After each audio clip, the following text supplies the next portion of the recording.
to another edition of A.S.G. Let's Talk TV. This is a critical production. Man, a lot is going on. And I'm truly changing my page to focus on crimes against children, because that is my passion for real. I'm not even gonna lie. I got on the celebrity gossip because I thought it'd be a quick rise for my channel. But I'm here to tell you that I no longer want to do that. Simply because some of this shit be just wrong. And I don't want to be a party to it,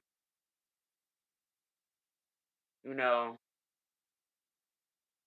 And it's not about being afraid, as more so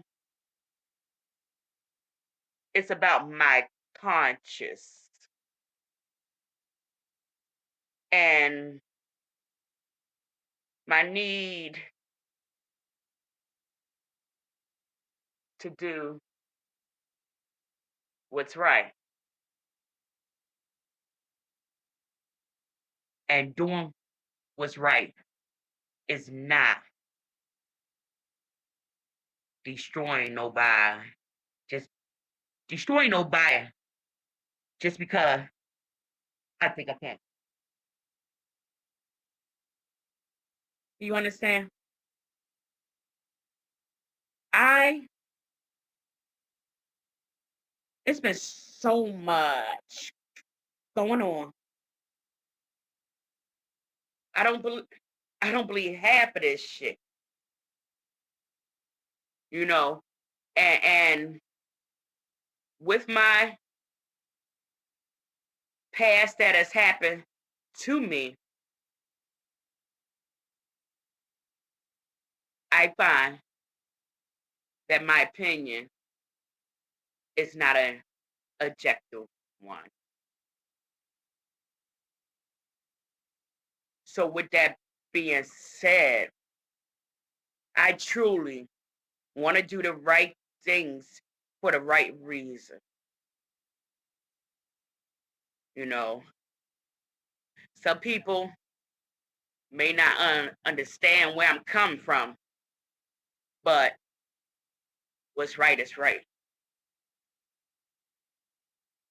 And with that said, I no longer, no matter how I feel,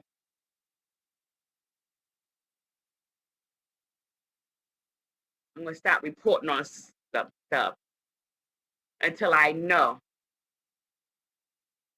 exactly what happened.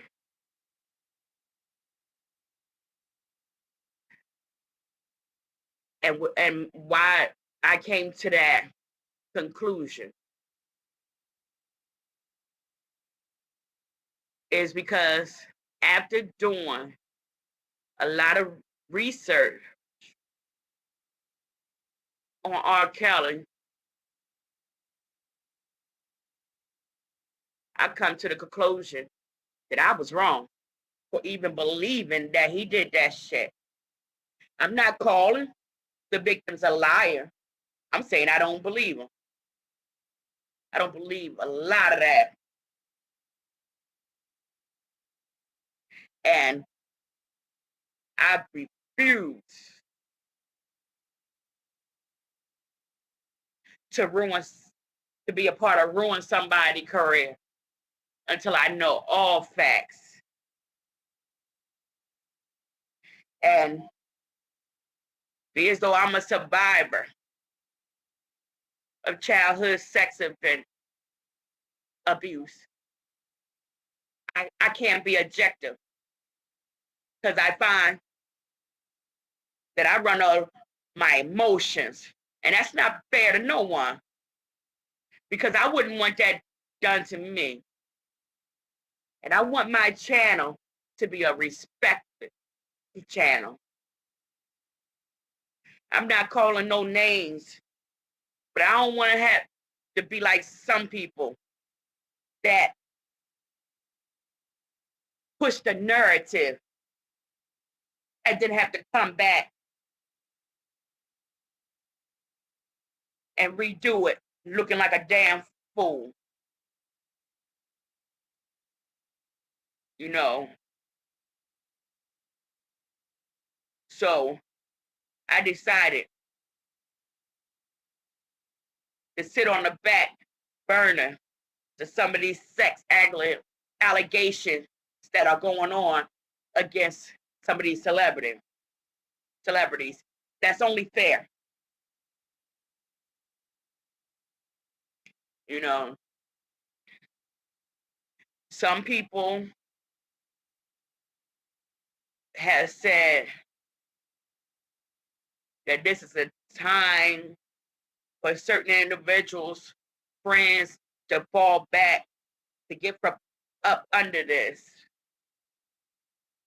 Me personally, this is all I have to say about that.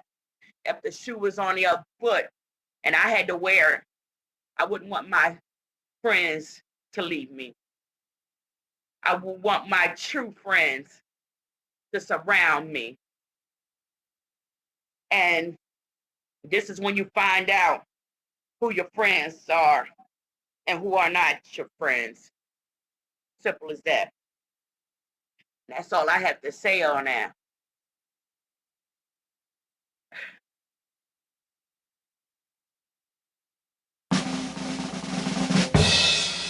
Now on to something else. Let me share this with you.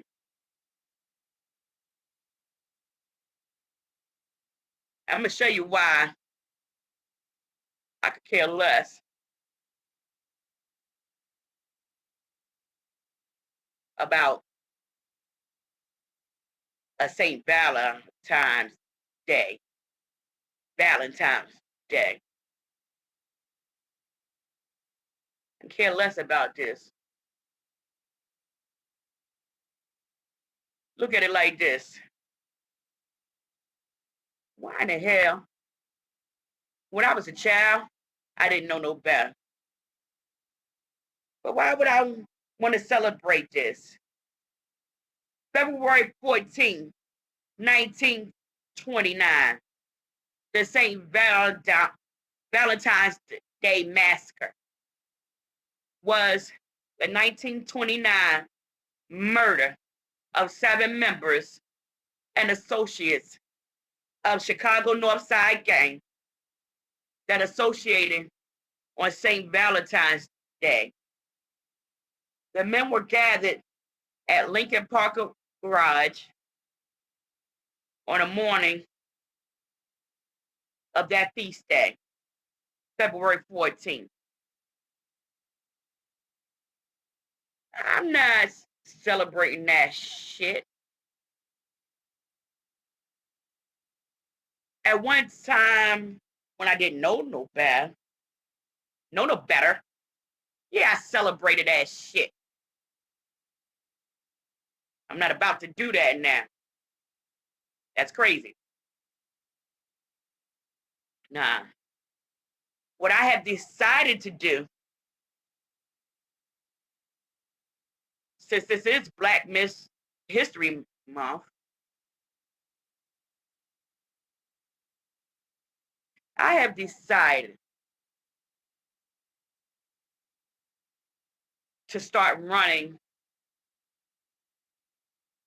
some cold cases in the Black and brown community. On Sundays will be my cold case day for the remaining of this month. On Wednesday I will be airing crimes against children because that's my passion. And that's what my page, my stream should be all about. What really matters to me. Not that sex offense crimes doesn't matter to me, but I can't be objective because of my personal issue. And I don't want to bad rap nobody no more until I have all facts. Nobody got to me but my conscience. And it don't sit right with me speaking out on certain things, no matter how I may or may not believe until I have all facts.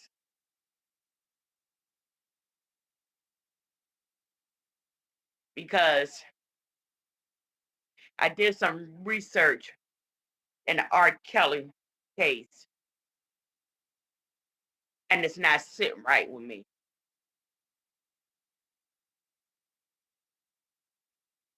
And I believed it at first. And it's looking like I was fooled. So therefore, I'm going to remain silent on these sex offender cases. For real. Um, it's sad. But without further ado, I want to bring you my first case.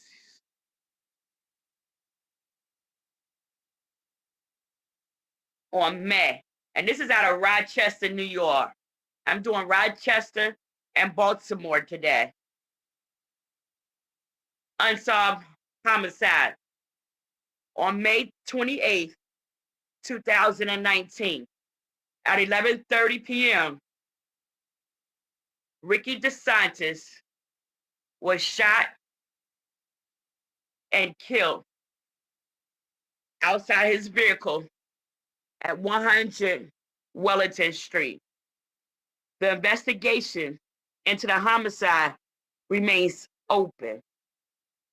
The Rochester Police Department Major Crimes Unit and the family of Ricky DeSantis are seeking assistance from the public. You can provide information, be eligible for a cash reward, and remain anonymous by calling Crime Stoppers at 585-423-9300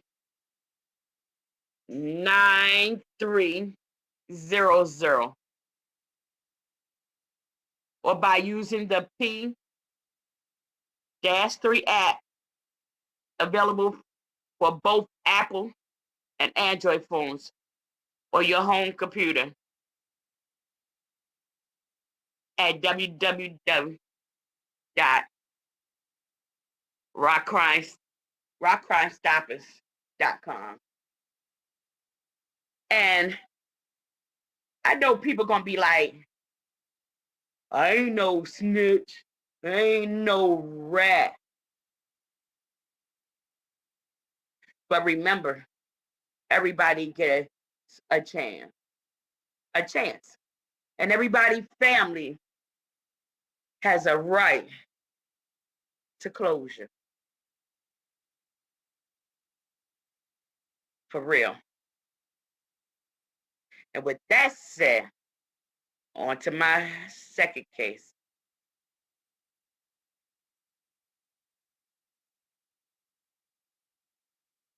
On April 10th, 2018, at 6:15 a.m., Roy Jones Jr. was shot and killed at 826 Seward Street.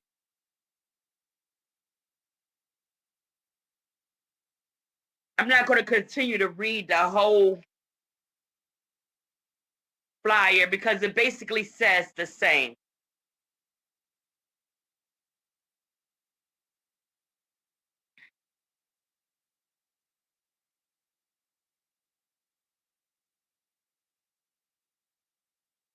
This is from Baltimore. On October the 1st,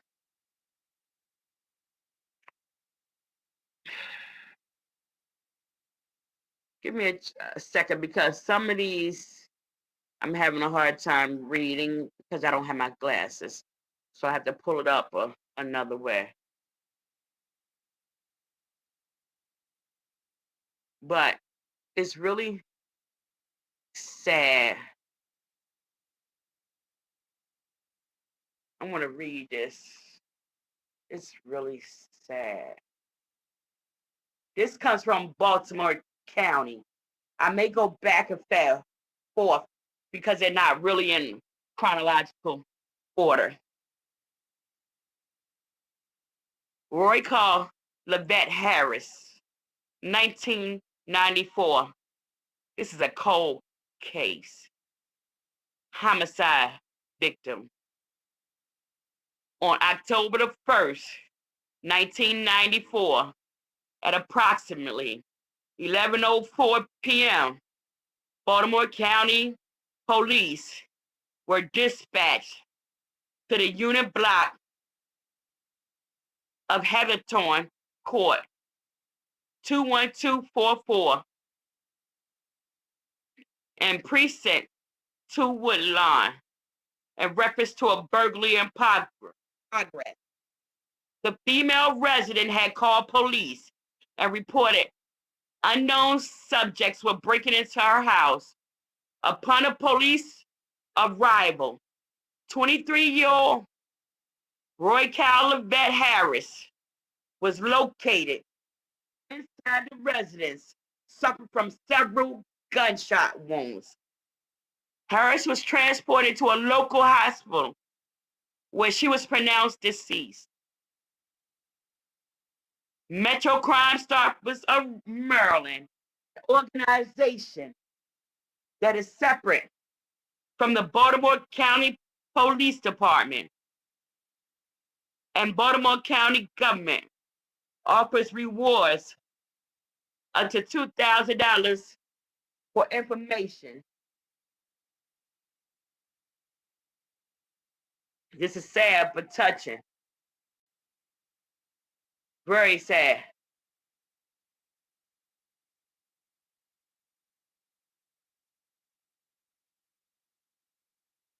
Very, very, very sad. I employ people. The hell with being a snitch. You got to understand that if it was your child, you would want someone to speak up. Daniel Hall, Coverston, 2009, homicide victim. On February 14, 2009, at 2:50 p.m., Daniel Coverston friend entered his apartment in the 7,000 block of Latchlam Circle, 21239. This is Baltimore County. Daniel was recovering after surgery for detached retina. So his friend expected to find him in the same place he found him the day before, lying face down on his bed. Daniel was expecting his friends, so he had left the front door unlocked. His friend has checked on him a number of times since the surgery. And each time Daniel was doing what the doctor ordered, rested face down. His friend walked through the apartment and entered the bedroom just like he had around 2 p.m. the day before. Something was different about this time. This time, Daniel didn't answer, and there was blood. He realized that Daniel wasn't sleeping. When officers arrived at the scene, they found 22-year-old Daniel Culbertson suffering from a gunshot wound to his head. He was declared deceased at the scene.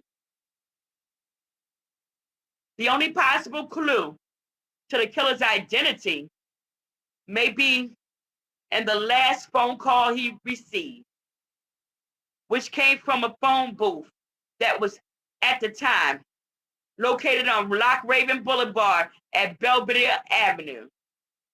Detectives believe it is possible that the phone call made from the payphone may have come from the person who entered his apartment and killed him as he was resting following surgery.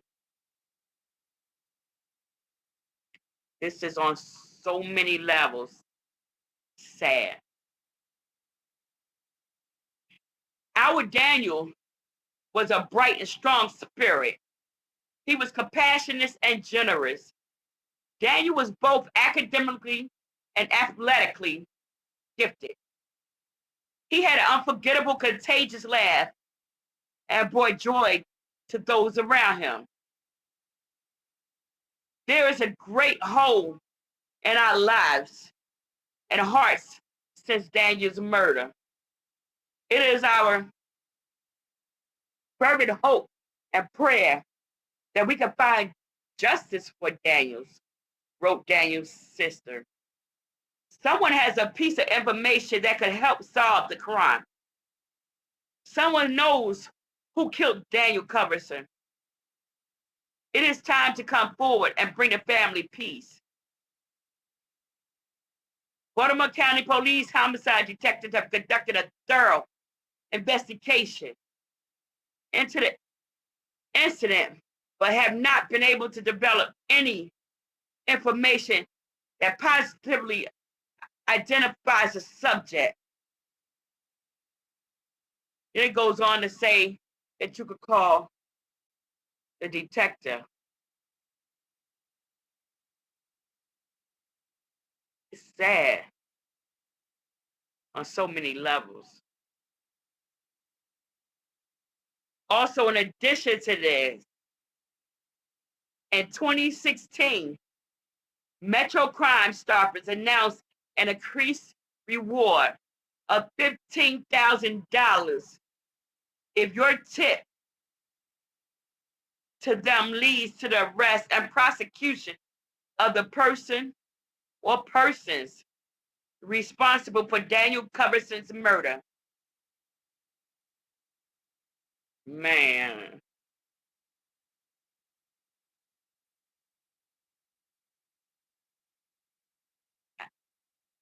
I just want to say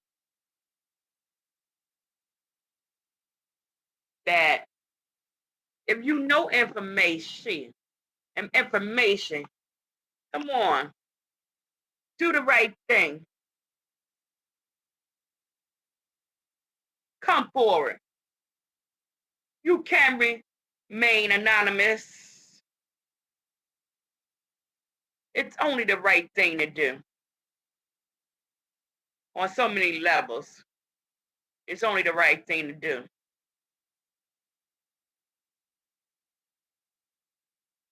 It's only the right thing to do. And I don't care about that snitch shit. I really don't. It don't make no sense. It's so many black on black crimes that it makes me sick. Especially when all black lives should matter, right? Kevin Byron Evans Jr., 2007 homicide victim. On January 28th, 2007, at approximately 7:35 p.m., Kevin Brian Evans Jr. was found murdered in front of his home in the unit block of Old Coach Lane, 21117 in Precinct 3, Franklin. Kevin Evans Jr. was 17 years old when he was found suffering from multiple gunshot wounds at his residence. He was transported by medic to Northwest Hospital Center, where he later died from his injuries. Detectives continue to investigate this crime. There's currently no suspects or motive in his murder. Yeah, there's some suspects and there is a motive. You just haven't found it yet. And it's sad. It's so sad. I need to pause for 1 second.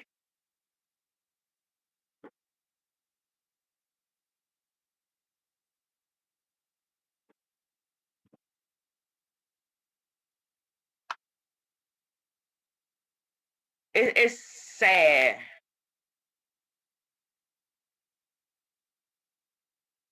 On so many levels. This is sad. And what I mean by that is, you could be anonymous and come forward. But people won't.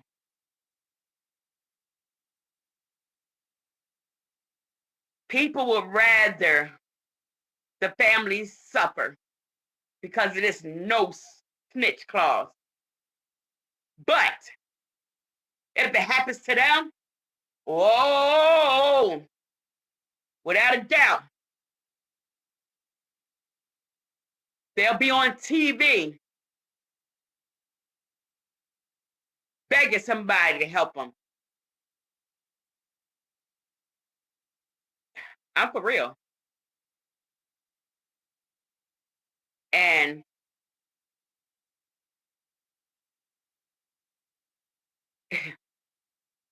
all this shit don't make no sense. It don't make no sense.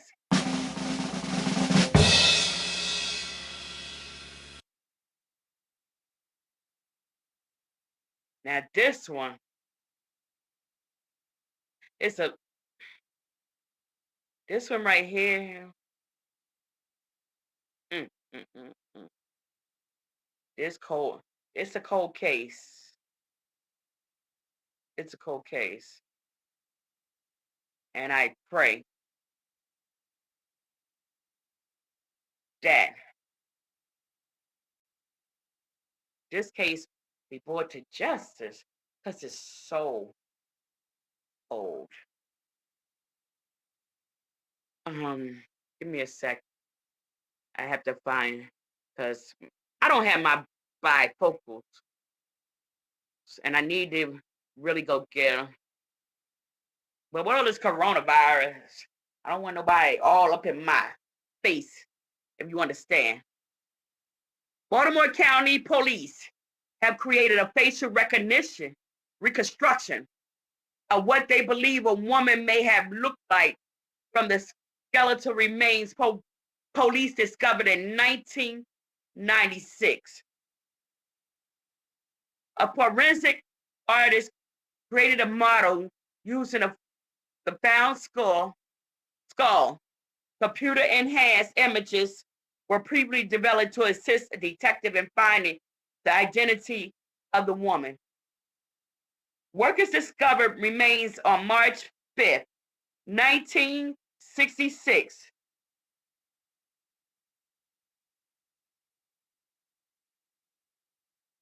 In a 17,800 block of Falls Road, south of Gunpowder Road in Baltimore County.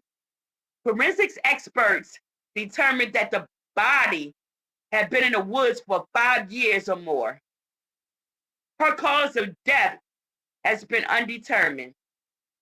The victim is described as a black female, approximately 17 to 19 years old, and approximately 5'1" to 5'3"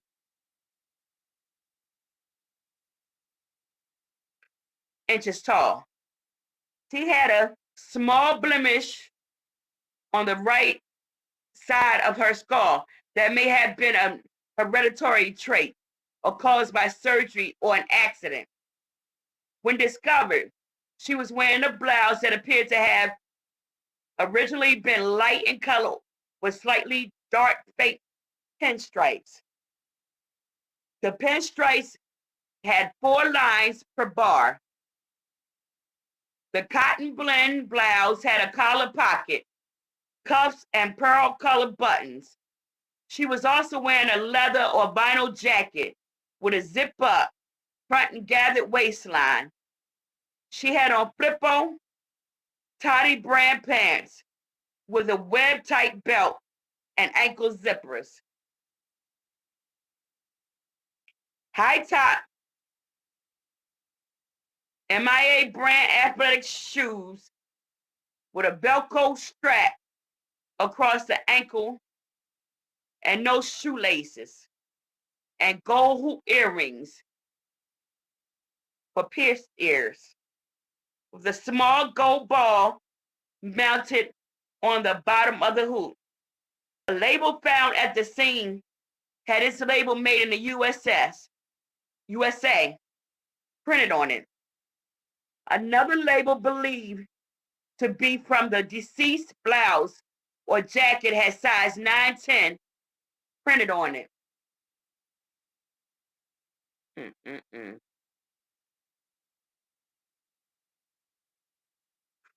This is unbelievable. It goes on to say that a cash reward for $2,000.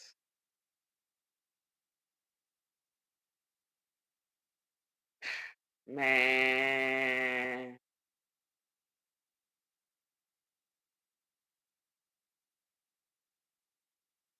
here's another case from Baltimore County. This is on so many levels. Sad to me because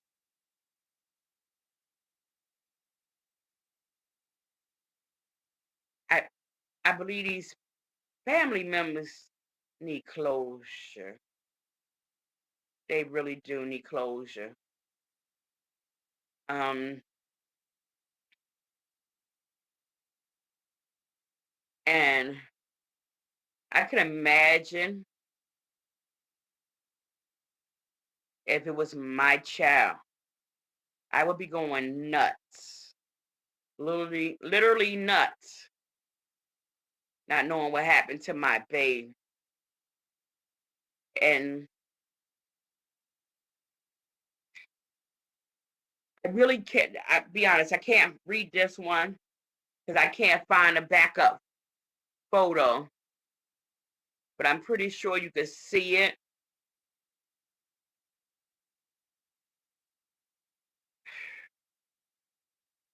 I found it. That's how bad my eyesight is. And I really need my glasses, but I really don't want nobody all up in my face with this coronavirus. I don't care if they got on a face mask. Frederick County cold case. Who killed Williams Goins Jr.? On October the 3rd, 2010, at 3:28 in the morning, Frederick police responded to the 200 block of Madison Street after getting a report of a firearm discharge. On the scene, officers found William Bill Goins Jr. He was lying on the curb with a gunshot wound to his abdomen. Mr. Goins was taken to an area hospital but died from his injuries. Anyone who may have witnessed the shooting or has information about the circumstances surrounding Mr. Goins' death is encouraged to submit an anonymous tip to Metro Crime Stoppers. Your tip could lead to a reward up to $2,000.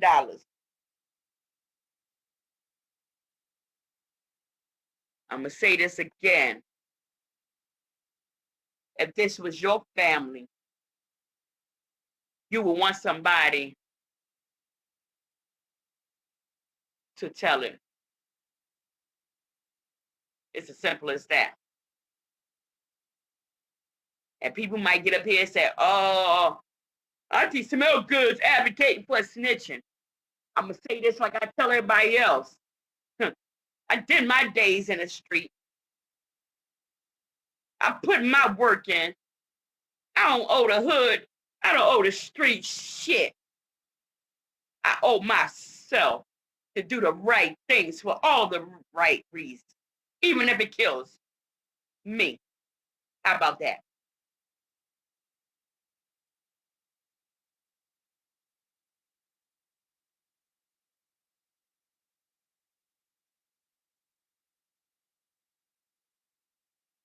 And I stand firm on that one. I don't owe street shit. And the streets don't owe me nothing. 2013 cold case. Who killed Delroy Davis? Baltimore City Police are working with the Islamic community in hopes of closing a 2013 cold case. On January 11, 2013, Delroy Davis was shot and killed in the 2900 block of West Lambell Street. The 23-year-old was returning home from work.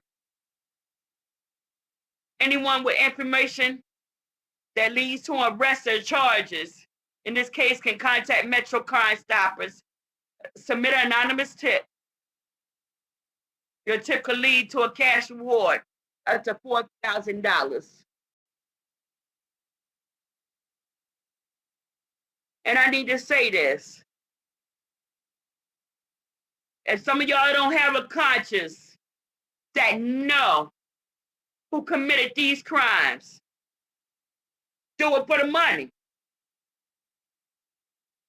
That's how I look at it.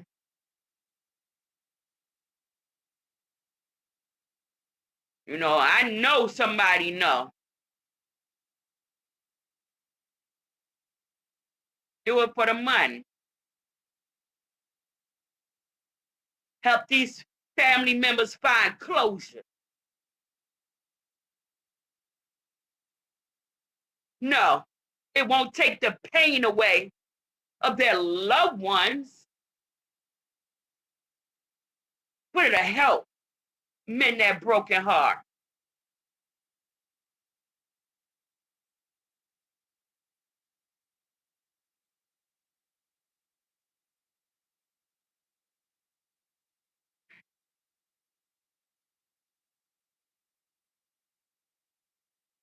This one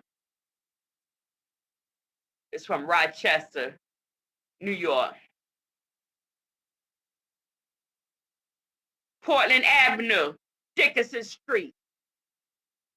On November the 2nd, 2015, at 8:15 p.m., Jonathan Delgado was shot and killed outside a store at 1149 Portland Avenue.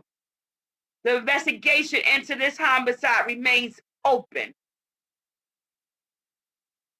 The Rochester Police Department Major Crimes Unit and the family of Jonathan Delgado are seeking assistance from the public. And it goes on to say, where you can send your tip. I'm going to say this again. I could care less who may call me a rat, or I'm advocating, hating for people to be locked up. I'm advocating for people to do the right thing for all the right reasons. People, family have the right to have some form of closure. And you look at it like this: if that was your family, you would want people to do the right thing. Don't make no damn sense. You know, and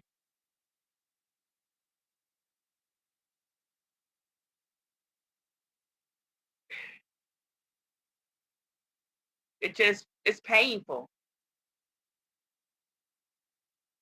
It is. And back to my show, I'm gonna reiterate this. On Wednesdays, it's gonna be crimes against children. On Sundays, unsolved homicide, homicides, cold cases from around the world. I want my channel to help people. I no longer want to speak upon things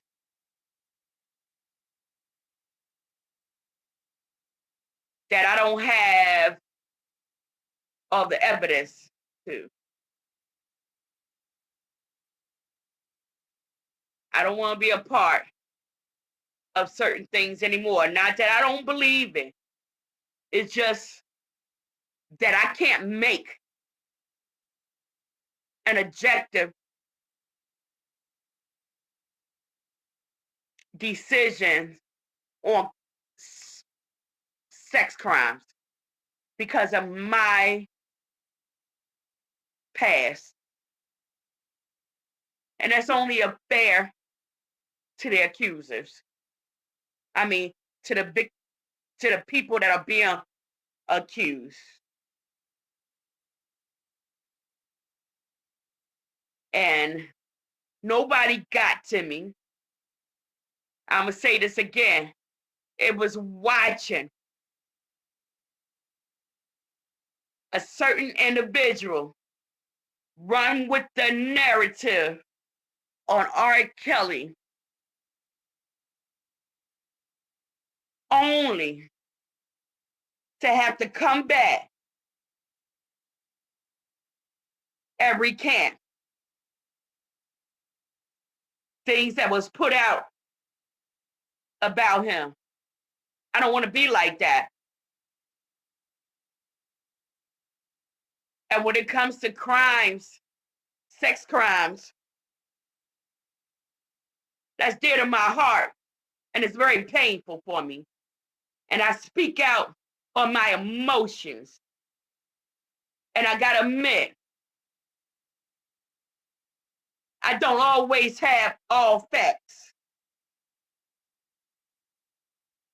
And when God shows up, he shows out in my life. And after I seen all this stuff coming out about R. Kelly,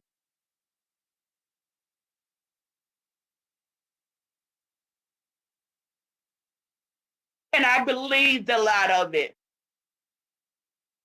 only to be second guessing what I believe. I refuse to continue down that path. I want my subscribers to respect me and know that what I say is bond. That's why I changed my whole page. I need to talk about what's dear to me. I want my page to help somebody. Help somebody. I can't help people if I can't be objective.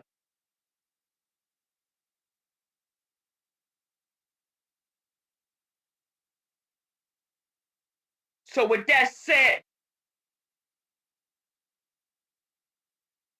I hope and I got 8 subscribers so far. And I'm proud of that. And people might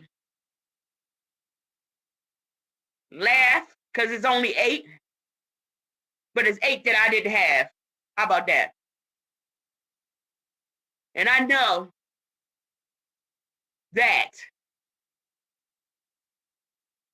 if I take my page, my stream down a right path that God has let me down, and I stay true to facts and not a bunch of bullshit, that I will be successful. So with that said, thank you for joining me in another edition of A.S.G. Let's Talk TV, a critical production. And I'm going to say this too. I ain't trying to be sued. For real. I'm not calling no names. But there's certain people, a certain person on here that don't mind being sued. Well, I do. How about that?